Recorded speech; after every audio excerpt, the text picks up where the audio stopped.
Good morning, everybody, and welcome to What Now with Scott Duffy, presented by SAP Concur.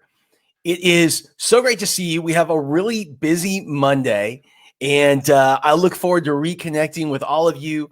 To all of you who are going to join us live on our live stream, you can join us on Facebook, YouTube, Instagram, Periscope, and LinkedIn every day. You can also watch us on Apple TV and Roku starting today as well. So really excited to have all of you who are joining us live.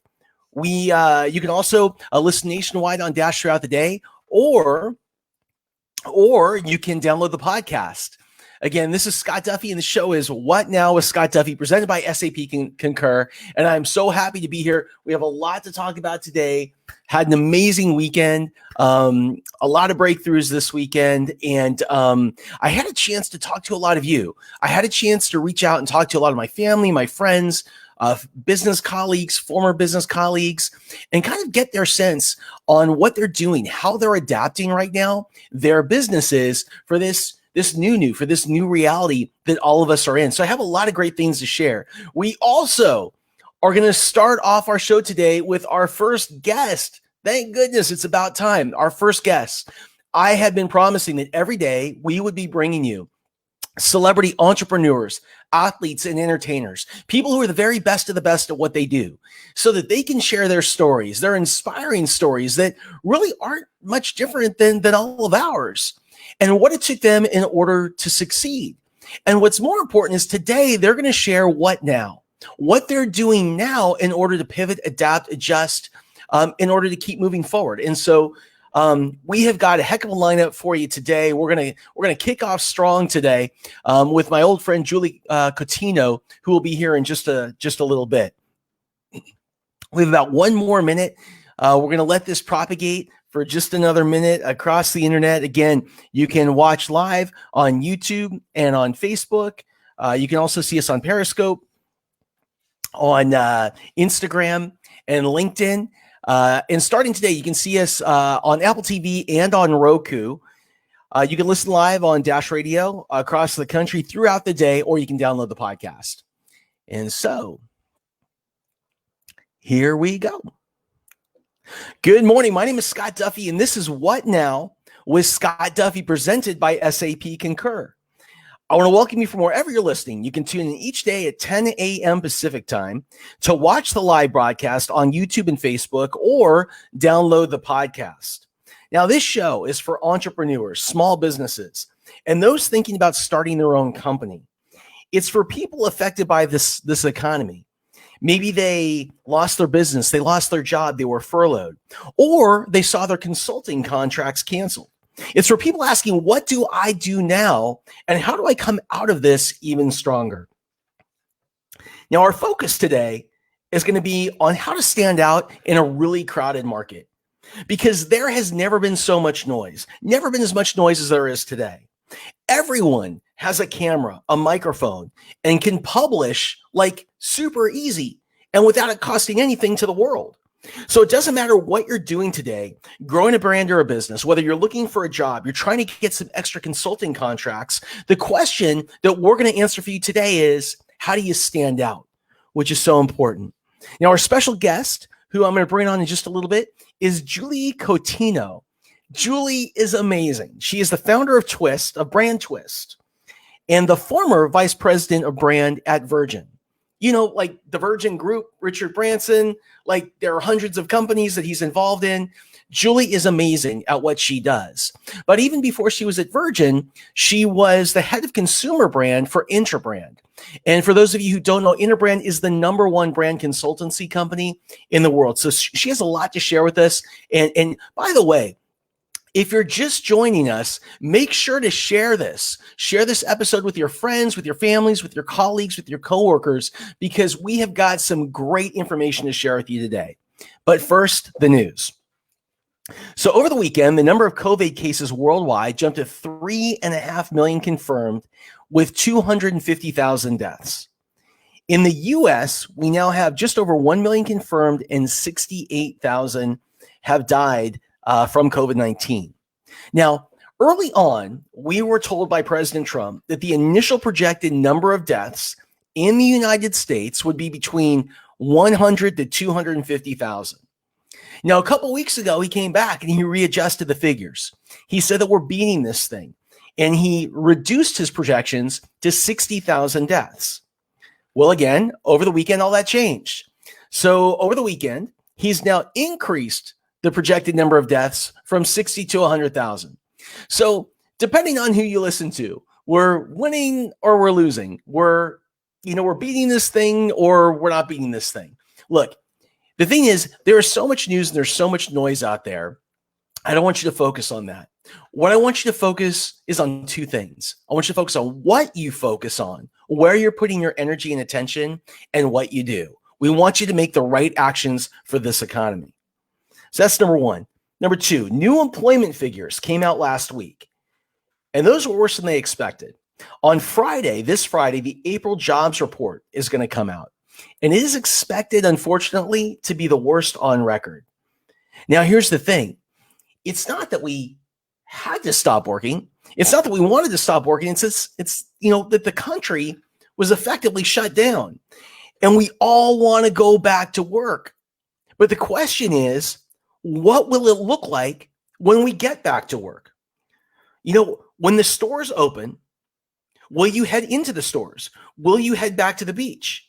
Will it be a lot different? And what should you expect? And really, not only what should you expect, but what can you learn from the market? What do you hear in the market? What opportunities are going to arise in the market so that you can pivot and adapt and you can adjust your business? Because it's so interesting.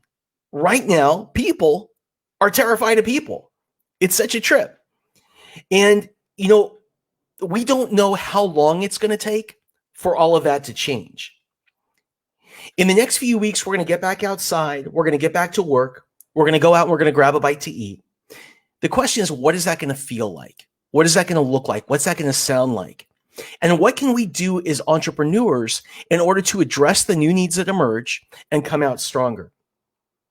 It's interesting because public spaces are going to open back up, and they're going to open back up soon. But we're going to be asked to social distance.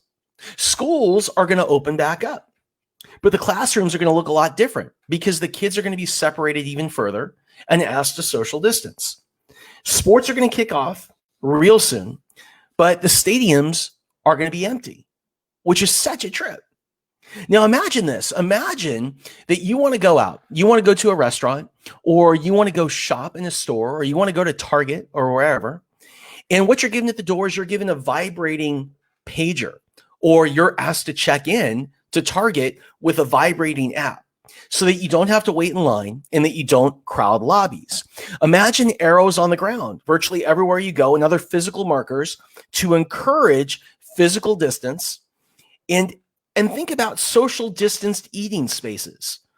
Here at Fashion Island in Newport Beach, it's really interesting how they are already trying to figure out ways to separate people, where they sit, where the chairs are located, how they dine.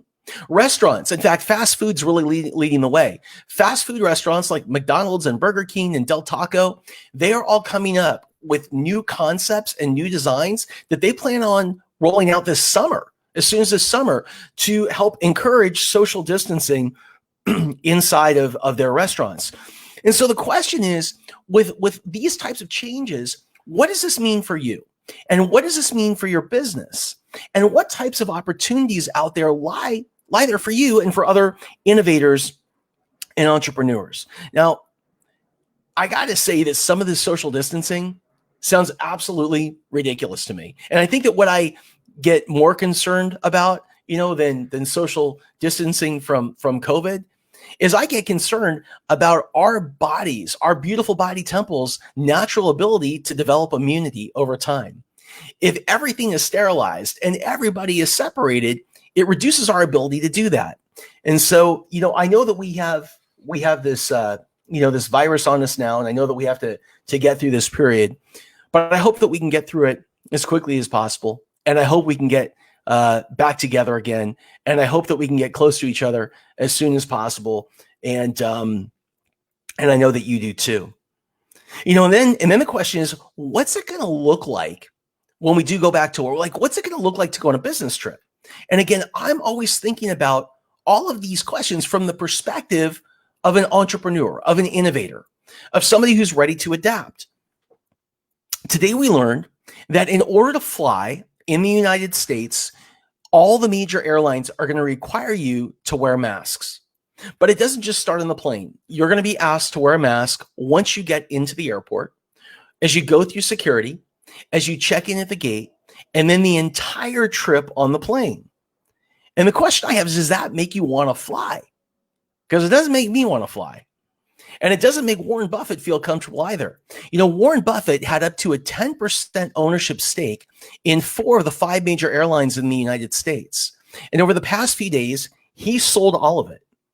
He sold all of it because he thinks that this type of social distancing and really the fact that there's not many places that we can go right now is going to have such a long-term impact on air travel and the way that we do business, that what he's looking for is the innovation. He's looking for the people that somehow, maybe 5 years from now, we're not getting on a plane, but we're doing something different. Maybe it's Zoom. Maybe it's something that hasn't emerged. But for you as an entrepreneur, how can you use that information to ideate and to come up with new innovation and new ways that you can grow or scale a business? So you've been told, let's say, that you can go back to work. You can go outside. You can go to a restaurant. The next time you go to a restaurant and it's open, the odds are that only 25% of the capacity of that restaurant can be used. 75% of the tables are going to be somewhere else. And the food is going to be more expensive because the restaurant owner is going to have to make up for that lost revenue when their store is open. So the question is, what kind of opportunities does this create for you? What kind of innovation in this new world that we're about to step into? One of the areas that I think is really going to take off is budget gourmet. It's budget luxury. I was at Trader Joe's over the weekend, and I was shopping around, and I don't know, maybe some of you guys have heard of $2 Chuck. So $2 Chuck is this really inexpensive wine that I don't drink wine, but I hear is okay. I hear it's pretty good. But when they launched it at Trader Joe's and it was so expensive, a lot of people thought that there's no way that this wine is going to take off, that people will be afraid by the price point. But they sold it as kind of this luxury type of wine, and it became one of the biggest things, the biggest hits of their store. And the question I have for you is, how can we use that lesson, the lesson of $2 Chuck? How can we take this idea of maybe selling luxury or selling something that is a treat to us? It's something that is it's a small indulgence. Faith Popcorn used to talk about small indulgences. How can we sell small indulgences in a budget world, like on budget, at an inexpensive price that make people feel great? I think that's a really great opportunity over the next couple of years. And how can you apply that to your business? Or if you're looking for something to do, is there an opportunity there for you that may be interesting? I saw some news this morning about China, and I thought that was encouraging. What they found in China is they're a couple months further along than we are battling coronavirus, but spending is up between 50 and 70%, depending where you are in China. And that's really good news, because that means that consumers have started to get out, and they've gone out to the stores, they've gone out to the restaurants, and they're starting to spend money. And this is an amazing thing for their economy. And hopefully it's a telltale sign for our economy as well. What we have to watch out for, though, is what is called revenge spending. Revenge spending is when you go and you've been held back from doing something. So you've been held back from going out or going to the restaurant or spending. So what you do is, when you have that first chance, you go shop, you go drink, you go party, you go do all that stuff, and you blow what you got. So the challenge with revenge spending, and revenge spending happens in every down market at some point in the cycle, is people tend to spend most of their money And so it's kind of like a short-term gain that we see in the overall economy. And so hopefully that's not what we're seeing in China. But it is great to see people getting back to work and getting back into the store. So I think my point around all of this morning, these ideas that I've been sharing is we are about, as this country opens up, to walk into a new world. And instead of being afraid of it and being on our heels, this is a great time to get on our toes. Now, what lies ahead for us is a lot of uncertainty, but uncertainty is awesome because it's a breeding ground for innovation. And what I want you guys to be able to do is to walk into it's to walk into a different paradigm. And this is so important because I know in my life, there have been 2 times I've gone through down economies, down cycles, where I held on so tight to what I knew. I held on so tight to my old paradigm that I really suffered when I didn't have to. When the market crashed in 2008 and 2009, and I hopped back in and I was ready to start new companies. Well, what had happened over the previous, 10 years, 12 years is I developed a formula. I developed a formula for how to basically take an idea to market and scale it quickly. And the challenge is what I did and the way that I did it changed. But I wasn't keeping up with the change. Instead, I was holding on to what worked before. And so while I was stuck at what the rest of the world was changing, I kept getting further behind. And so what's really important for all of you to understand now is that now is the time to understand that the paradigm is shifting. And let go. Remember, the things that worked for you 8 weeks ago, your superhero powers 8 weeks ago, maybe your baggage today. So keep learning, keep adjusting, keep adapting, and don't be afraid of stepping in to a new paradigm. Now, I'm going to bring Julian in just a second, but I wanted to just hit on cash really quickly because I do every day. I have a bunch of friends that received unemployment last week. So yes, unemployment checks are still being sent out. If you applied and you hadn't received it, don't give up hope. Keep going to your state site and making sure that there isn't any listed message or problem with your application. On personal stimulus checks, I had 2 people on Friday who are very close to me receive checks. And by the way, the checks for both of them came in the mail. So I know that we've been hearing about checks just coming electronically. So they weren't physical checks. It was a deposit. Well, both of these came as paper. And so make sure you're not just tearing up and throwing out your mail. Make sure you're looking at your mail if you expect a check. The EIDL. I applied for the emergency injury disaster loan 8 weeks ago. I would whenever it opened up, like an hour or 2 later, I got a call from somebody at the SBDC who said, go online right now. This just opened up. I applied within 2 hours and I never heard anything back until yesterday. Yesterday, I got an email that said your application is still being processed. So maybe that's good news. I just wanted to share if you've had this kind of experience, you haven't heard back, you're not alone. And on the PPP, just another reminder to keep going to your community banks, your regional banks, and using online services like Kabbage and Lendio that can take your deal and they can push it out to lots of banks for you. That's where you're going to see most of the movement. Okay, enough for me. I'm excited. I am really excited because I am just about to bring in a very special guest. And this guest, let's pop her in. There she is Julie Cottineau. Now, Julie Cottineau is awesome. When it comes to brand, there is no better brand master or brand guru than Julie. She is the founder and CEO of Brand Twist. But prior to Brand Twist, she was the VP of brand at Virgin, Richard Branson and Virgin in the Virgin Group. And prior to that, she headed consumer for Interbrand, which is the #1 branding consultancy, and they have been for years in the world. And so I reached out to Julie over the weekend and I said, Julie, it is so hard to stand out right now. It is such a crowded market. It is so hard to stand out. What do we do? And she said, Scott, let me just come and talk to the group. And so, Julie, I'm really happy to have you today. Thank you. Thank you. Thanks for having me. So, Julie, in this crowded market, what are you telling people? What are you sharing? You need to twist.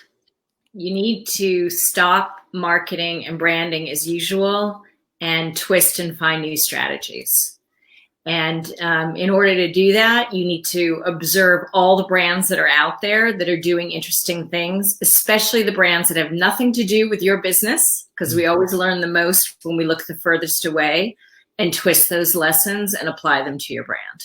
So that's really important. So what you're suggesting is, oh my gosh, someone just hit. Okay, so this happens every time I talk to you. So what you're suggesting is, most people, when they're trying to figure out how to adapt, what they do is they spend all of their time looking at their competition. Yeah. They look in their industry at what everybody else is doing. I call this black t-shirt syndrome. I went to an event, I spoke at it. Every guy was wearing a black V-neck t-shirt. Yeah, I love but you can't innovate out of that if you're just doing the same thing. So what questions should you be asking as you're thinking about a twist and you're looking outside of your industry at what others are doing? Yeah, and I actually call it taking off your brand blinders, but I love the black t-shirt, so I totally relate to that. I mean, I think you have to do three things. I think first of all, you have to become aware. I call this the 3 A's, AAA twisting. Just become aware as a consumer of what brands are speaking to you. Like, I love your $2 Chuck example. That's an industry that has nothing to do what I do, but where. Then the second A is why is that working? You know, it's the name, it's the branding, it's affordable luxury. And then the third A is you apply that to your business. So you've got to look and see, not as a marketer all the time, but just as a human being. You know, we're all getting bombarded right now in our mailbox with tons of marketing messages. What are the ones that we actually click on? You know, why do we actually pause and say, maybe I do want to buy that, and then analyze it and apply it? And I think there's also 3 core areas that you can do that in. I think number one, we have to all twist our offerings. You know, example that. Oh, we lost Julie. So this is what happens in the age of coronavirus, where we are all at home and we are all online and we're all live casting. You just got to roll with it. You know, I've got a good buddy. His name is Greg Reed, and Greg has an event called Secret Knock. And the first rule of Secret Knock is to be cool. And here's what he means. What he means is, when you're at a big event, let's say you're at his event, and let's say it's too hot, you just go in the back and you turn on the air. If it's too cold, you just, you turn it up. You turn up the heat. You know, if the water is whatever, just go bring over a new pallet of water. The idea is just to be cool. And I think that, this time is such a test for our patience and our ability to adapt. I mean, like just right now. So Julie, she's back. I'm going to bring her back. Grandmaster Julie, here she is. I'm having a Wi-Fi day. So the first. Okay, wait, I have to tell you, Julie. So yesterday we were recording, right? So yesterday we were recording, and so I had 8 people that I was recording for these videos yesterday. And the first one, it was online, just like this. And when I started to record the first one, my internet went out. Just out, dead. So I'm wrestling. I'm on the phone, get the internet going. Then I get the first interview person. We're back on the phone, and his internet went out. Oh, God. Just dead, but not like coming off, just like outage in the area. So I'm like banging my head. So that's okay. So then we start going. So then we start recording something on Zoom, and it kept breaking off in the middle of the recording. It stopped recording and would quit out. And so it's so easy with all of this, because we're all going through some form of this right now. Yeah. And it maybe isn't necessarily on live stream. It could be in whatever it is that we do. But what we really have to do is just learn to take a beat and understand that this is a time, and that these things are happening to everybody, and just be cool and just roll with it. Yeah. That's all we can do. Yep, just twist and get over it. Yeah. Twist and get over it. So go back to it. So you were talking about the A's. That's where you started. So what I'm talking about is twisting your offering, right? Here's an example that we talked about this weekend that I love. So Walmart, right? They're selling tops now. They're seeing a whole huge uptick in tops because we're all doing business from the waist up, right? They're not selling any bottoms. Yep. A lot of us are still pushing the whole outfit. You got to stop pushing the whole outfit. You got to twist your offering. You got to say now more than ever, and this is always good branding, but now more than ever, what does your customer need? Yes. And focus on that. If you have a coaching process that's 8 weeks and 2 hours, that's maybe not what people need right now. We have very short attention spans. We can't afford that. Do power coaching, do micro coaching, right? If you have a business that people need to come to you, it's very upscale, you create a whole experience. Well, unfortunately, no one can come to you right now. So twist and figure out how you can deliver your offering. And I just want to share, as you're talking about twisting, I think I shared this story last week. It was another story that I learned from my buddy Greg, and it's about a spider monkey, because this is all about the twist. This is all about the twist. Spider monkey is the fastest animal. It's the fastest thing in the jungle. Choppers could never catch this thing until one day they figured out a plan. And the plan was they're going to take a log and bore a hole in it, just a small hole, and put peanuts inside of the hole. And the reason is these monkeys, they like peanuts. And so what would happen is a spider monkey would come along and they would reach into the hole. I see my hand. They reach in the hole, and when they grab the stuff, they make a fist. Well, here it is. They make a fist. And now that they've got this fist, this big fist, that fist won't come back out of the hole. A clenched fist is too big to get outside of the hole that you just kind of got your hand in. Yeah. So what happens is the spider monkey is stuck and it tries to pull itself out. And here's the thing. All it has to do is let go of the peanuts, the food, the thing that's saving it. Yeah. And it can just take its hand out. But instead, it holds on to what's really, really killing it. Yeah. And that's the thing I think with twisting that I love that you talk about is that sometimes we hold on to what worked for so long. Yeah. How do you look at that from a brand and a marketer's perspective? Yeah. I mean, I think letting go of the norms in the category, the way it has to be, the way that we like to sell is super important. And again, looking at other brands gives us the freedom of consumers, right? Maybe $2 Chuck feels alien to me, as a brand consultant, but it sticks in my head and it makes me think, there's something there. And I think that, twisting your offering is the number one thing, but the number two thing is also twist your target audience. I've been doing this for a long time. I've written books about it, and I'm a big believer in having a very, very narrow target audience, right? Very specific. But I'm giving myself permission right now and all my clients to twist the target, to break our own rules, because I've seen this. I've seen brands target older people, right? In marketing, we always say you can't target anybody older, right? You have to be very, very young, and then you'll get the older people. Now 70 plus is suddenly, an attractive target. People are doing this, letting older people in supermarkets earlier, or they're targeting much younger. Enterprise Rent-A-Car always had this rule, 25 and older, 25 and older. Now they're targeting younger because they're realizing that college students are stranded, right? Yes. So, so twist your target, give yourself permission to say, target that I love, brand new target, quarantines, right? Whether you're business to business or business to consumer, all of a sudden there's this brand new target. How often does that happen in the marketing world? Sure. People that are forced to learn how to collaborate, not just once a week when you might work from home, but 24/7. Right? And what can your brand do to help those quarantines work better together, to stay connected, to stay motivated, right? To reward them when they do well. So each business out there, I would say, how can I twist my offering to appeal to a quarantine? Is there something that I could offer that would allow these people to do better? If you're a leadership coach, maybe offer something now, 30-minute session on how to lead better on Zoom. Right? I mean, those are great ideas. I love the idea of the quarantine. I haven't heard that. That is a great idea. For the first time, everyone is managing the team remotely. It's not like some people, it's like everyone is managing the team remotely.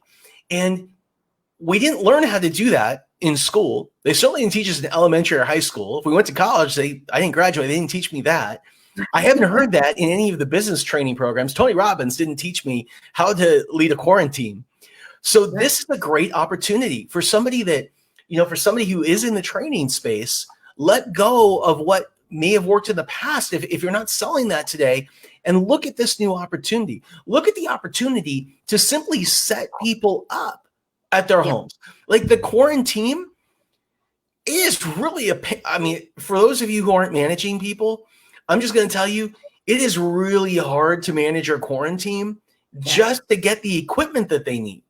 Yeah. Just to get I've had to buy laptops and printers and then the cables and then the this and then the that. And then it's like Amazon is like 6 weeks on that. So the person can't print because they can't connect it. Like what would happen if you started a company and that company just got people set up? Right. And that's a big twist, is just take your first step. Right. I know photographers right now who unfortunately all their gigs are canceled, right? They do live events, they can't. I know photographers who have twisted to offer 30-minute sessions to help people frame themselves to look better on their webinars. That is such an awesome idea. That's such an awesome idea. So yeah, if you're a photographer, what kind of business could you have? Like if you're looking for some extra income right now, number one, is there a way for you to take maybe they take like headshots of themselves, maybe they do it on their phone, but they send it to you and you fixed it up and you make it look amazing. Maybe there's something you can do with it. If you could teach them, like Julie was saying, how to frame themselves inside of a webinar or inside of a Zoom or something like that, maybe there's a business for you there. Maybe what you do is you set up like a training program. Kids are at home and you teach kids to be photographers to give their parents some time to do something. That's a whole other target that is underutilized right now, because in the spring, most college seniors have externships. Oh, wow. Yeah, most high school seniors, have externships. Our high schools here on the East Coast do it. Last 6 weeks of school, we know you're already in college. You're not going to study. Go work somewhere, right? Those kids could all be hired to do brand experience audits, right? Wow, We know this from our time at Virgin. Hire somebody to go on your website, to look at your Google, to look at your LinkedIn, to come back to you with a report on how easy it was to find you, how easy it was to engage, what links are broken on your site that you might not even know, right? Hire an intern. I believe in paying interns $15 an hour. Get them to do a brand experience audit. That's a great use of your time. And if you're a consultant, offer to do that for your clients, for your corporate clients. Now, they may not want to invest right now, but this is a great time to only do the discovery phase, right? Just ask them to commit to, I have 4-month rebranding projects. I'm only talking to people about discovery right now, about phase 1. I know that that's where their head is, right? So twisting your offering is about meeting people where they are, and they want things that are shorter, less expensive, and more immediately impactful. What is shorter, less expensive, and more immediately impactful? Yeah, like myself, for example, I usually do hour-long strategy sessions, right? $350. Get a lot of insight. Right now I'm doing brand booster sessions. They're 30 minutes. Yeah. They're $50. A portion of that money goes to Doctors Without Borders, which is my third strategy, which I've talked about in a second. And I'm really focused on just giving people 1 or 2 branding ideas that they can use right now. Now, I talk to a lot of these people, and I know they need much more brand strategy help. but it's like we're first responders. We're business first responders, right? People are coming in urgent care. I know that they need to change their diet and exercise more and all the long-term stuff, but right now their finger's bleeding. That's right. So that's what I'm doing. I'm stitching that up. I'm putting the Band-Aid on there. And I know it's interesting what you just said, because as founders, like founder CEOs, what we do is we have this vision that's a long-term vision that we're planning for. If we're more professional CEOs and presidents of companies, the companies are bigger, we're looking out 10 years and we're planning backwards. We're not trained or not taught to just plan for right now. Yeah. And that's really what crisis management is all about. It's about how do you get not from A to Z, but how do you get from A to B? Yeah. And how do you do that? And so that I think kind of ties into what you just said. Also, I want to ask you a question. So in 2008, we were at Necker, and it was one of those things. It was the market it was before the market crashed. It was like a training thing, right? Community training kind of thing. And I remember talking to Richard, and I said to him, I've always been in companies that were really early stage, like in an industry. Like we created the market, defined it, we're the leading brand. Smart Charter was something that just hadn't been done yet. And it's really hard because you have to build the plane while you're flying it. Yeah. It's expensive. There's a lot of lessons. And I said to him, you're the opposite. You go into the biggest markets with the most entrenched competitors, with the most money to spend to fight you. And I said, explain. And this is what he said. He said, I always look for really big markets. I never try and convince anybody to spend, like to use their wallet to spend. So I look for big markets where people are already spending money. And then he said, I find one person. And if I solve one problem for one person in a really big market, it's $1 billion business. Can you talk about focus and the kind of focus you need to have on your target in today's market? Yeah. And I think that's really true in general right now. When people ask me, is it okay to market right now? Is it insensitive to market to sell? And I said, well, none of us should be selling. All of us should be solving and serving. We're not selling, because selling implies, again, I've got this whole outfit I want you to buy, right? Solving and serving implies that I'm really paying attention to what your issues are, and I'm giving you a twist, a new way that I can serve you. And when you think about like that, your energy will 100% shift. You won't be afraid to put the message out, or to get on a sales call, or to ring someone up or text them, whatever it is, because if you believe in what you do, and you should, or you shouldn't be in business, and I know Richard does, I know you do, I know I do, then why wouldn't you want to solve and serve right now? And I think that a lot of people need to do that in a way that, I don't want to say dumb it down, but now is not the time for jargon. Now is not the time for what I call in my book $10 words. It's $5 words. I think what Richard's also saying is, I'm not convincing you by going into that market that you need this thing. Right. I'm just convincing you that you need it better. You need it delivered better, different, the consumer champion in a way that's paying attention to you. And that's what Virgin has always done, is shaking up tired markets. And I think that right now, I look at this time as a gift. I mean, I know it's really difficult, and I want everybody to stay. I know there are real concerns, but if you can twist the way that you think right now and say, this is a time for me to experiment, to try things with my business that I haven't done before, to play around with my prices, to play around with my delivery, to twist my target, then what have you got to lose, honestly? I mean, a lot of us, we got nothing to lose because things are pretty bad. But what you have to gain is some immediate income, which something you said a few episodes again, you have to stay in business to be in business. That's right. And I that.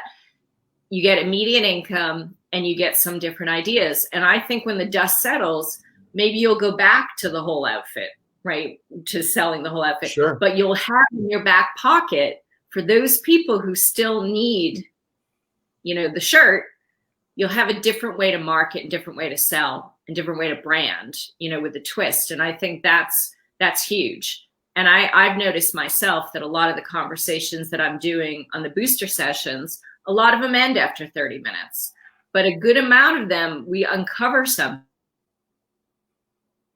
and need to work with you longer term right now.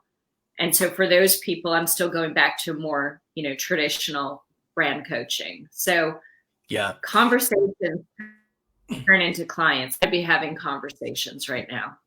And when everyone was home, when everyone first kind of was at home, staying safe, I guess we were doing all that. It seemed like I go down my Facebook feed, and every other thing was like a Zoom call. It was a webinar. It was the Zoom cocktail parties. It's all this video chat and video connection. By the way, Julie, from a branding perspective, it's really like when you think about Zoom, it's Kleenex is Kleenex. Doesn't matter if you're using Kleenex, you're using tissue, right? We used to do a search on Yahoo. Now we just Google it. Yeah. And now I don't think it even matters what video service we're on. We say we have a Zoom call. Yeah. That's amazing. Which is really, they've become like an Uber or Google or, yeah. And I do think like a way to twist away from that. Mm-hmm. I mean, I do think there's going to be webinar fatigue, virtual fatigue. So exactly. what I'm doing lately is I'm sending out handwritten notes to people. Nice. Sending out handwritten notes. I'm mailing copies of my book. I'm calling people. Mm-hmm. Sometimes I call them when I'm walking my dog because that's the only time that I have. And I'm just honest about it. Like you said, I said, if you hear some barking, that's Teddy, my chief barking officer, my and I just wanted to check in with you, and I'm doing it now because I need to get some fresh air. How are you doing? Sure. And then, and then we talk about business. So I think in terms of personal branding, I always think that we should merge, which I know is something you do. You talk about your personal brand a lot, which I love. Mm-hmm. But I think it's okay. We're learning it's okay now to twist our personal and professional brands. And I think that's another thing that we're going to end up coming out stronger on the other side of this, is we're going to be more human at work. I think so. I believe that. I think that we all have a shared experience, which brings humanity out. I think this pandemic is a great equalizer, for so many, that I think it will bring out humanity. I think that people will start to find the love in business again. They'll start to, in the companies that come out of this period even stronger are the ones that don't just fake it. I got to tell you, I'm in this, I was in this space with all of these business influencers. And there's people that they've got huge followings, and they've got, at least for this space, they're big fish in a small pond. When we think about the kind of markets that you and I have been a part of. So, they've got these big brands, and they've got these awesome books, and they've got these great slogans, and they're so full of shit. And they really are. They're so full of shit. And some of the most self-centered people I've ever met in my life. And I'm not going to name names, but I know them all. You are. You know who you are. but here's the thing. I think that the opportunity, not just in this space, but in every space, is who's really bringing the love into business. Because if you really show that you care, and caring means that you're selling the tops, not the whole outfit, because it means that you're listening. So if you're listening and you can demonstrate that you care, that communicates that you love your customer and you're bringing love into business. And on the other side of that, that's what people are going to remember. And that's what's going to resonate. And so I really root for you. I root for the person that comes from that space. And by the way, when you do that, the only way you can do that is to be a great listener. The only way you can do that is approach every day with a beginner's mind, an open framework. Because maybe, and I said this earlier today, maybe the framework that you've been living in isn't the framework that actually supports you, enables you to live the goals that you want to live. Maybe you're around the wrong people. You're asking the wrong questions. You're delivering the wrong product. You're coming at it from a different perspective. But man, when you start to listen, that's where the magic happens. Yeah, and that's what I love about your brand, because by asking the question, what now, you're staying in the present moment with me, right? And how many I mean, over the past, I don't know how many weeks this has been, but like daily, you know, are what nows change, right? That's right. And I think that just makes you a stronger brand or marketer, you know, to stay. Oh, we're about to lose her again. There we go. Oh, no. There she is. Okay. Just, you know, you don't need this big thing. Just focus on what now. Focus on the twist that'll keep you in business to the next moment. And, you know, again, I don't think things are going to go back to normal. I think things are going to go forward to a new normal. But I think the new normal is going to be a really interesting place. I mean, I'm excited about it because I think we're going to do things. It's going to be awkward at first. It's going to be so, like, I'm a huge sports fan. And just to hear you talk about, like, not being able to go to an NFL game or, you know, whatever. Yeah. But it's okay, you know. Oh, there she goes. All right. We're going to be cool. Remember, we talked about this. We're rolling with it because that's what this is all about. You know, today, hashtag COVID-19. Oh my gosh. Zoom call. So one of the things that Julie was talking about is she was talking about, I'm just pull this back here. She was talking about Zoom fatigue, and we were talking about video fatigue and training fatigue.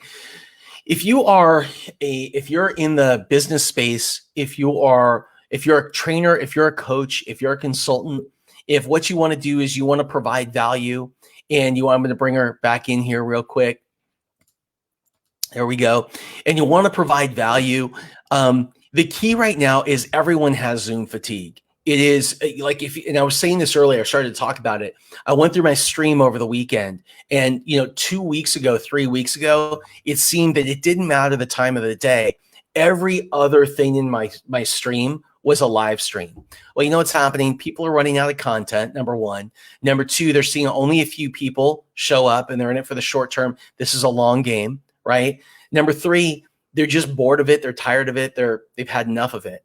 And this goes for the trainers as well. I mean, I've spoke to so many teachers and trainers and coaches and people like that. And I've asked them what they're up to, and most of them are starting to completely distance themselves from this, from a lot of the live stream stuff. And the reason is, again, it's that Zoom fatigue. So what they're doing is they're delivering training, which is closed training, and it's all in short spurts, just like you were saying, Julie. It's not an hour long, and it's not 30 minutes long. It's like 15 to 20 or 15 to 30, and that's it, because that's the attention span. So I was with my daughters this weekend. Sita and I were with my kids, and when we were kids, Julie, you had 30 seconds to make a first impression. Yeah. And then it went to 20, and then it went to TikTok, and then it went to whatever. And I'm really afraid that all of this and all of this live and all of this media is going to reduce the attention span, not just of the younger person, but of the person 40 and up. And we are all going to have to change the game. Like, one more thing. And I was going through Netflix this weekend, and I looked at their top 10, and I watched the preview for all the top 10. You know what? Those trailers and just the texture and the look and the feel of the movies is so much different than it was 5 years ago. And I think what you're talking about is that kind of radical change. How do you, if you're an existing business and you're a big business, and you see all this going on around you, this change, how do you hold on? Like, if I were a big brand, I would be afraid of all of the entrepreneurs who haven't even emerged yet, that are going to come and try and eat my lunch. Yeah, but that's why, I mean, I work with a lot of big businesses, and I help them think like an entrepreneur. Yeah. That's why, that's why I think this is actually an opportunity for big businesses also to twist and say, let's pretend we don't have 40 years. Let's pretend we're launching, everything crashes like it is for me today. And we're launching tomorrow, right? What would we do? What would we do tomorrow? Right? That would be different. Then how would we set it up from day one? And, most big businesses don't have the courage to do that because they have a certain inertia, because they have to keep the ship going. But now we have this gift, right? Where you can say, you know what, I have to have a plan B. Yes. And my plan B is, how would I twist to address today's consumer and the future? And I can't say this enough. It starts with thinking about your target. What do they need? They're isolated, so they need to feel more connected.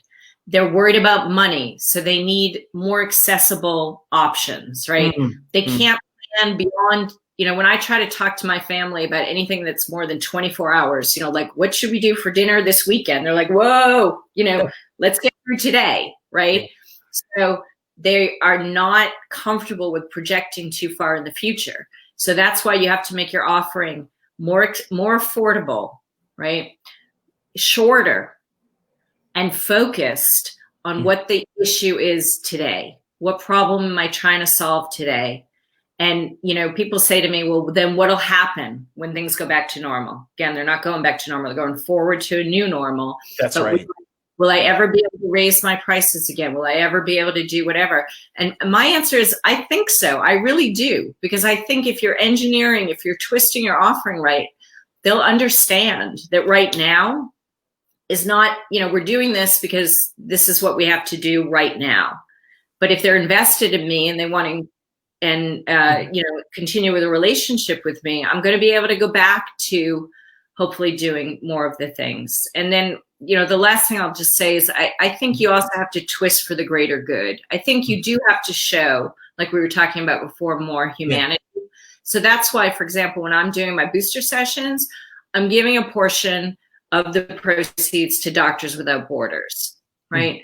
And I think whatever the cause is that you believe in, whether it's first responders or local small businesses, it feels good to do that. It feels easier to market when you're supporting something. And also for the people that are going to engage you, they were probably going to make a donation somewhere anyway. So, let your business be that vessel, but also try to connect whatever you're supporting to your business, right?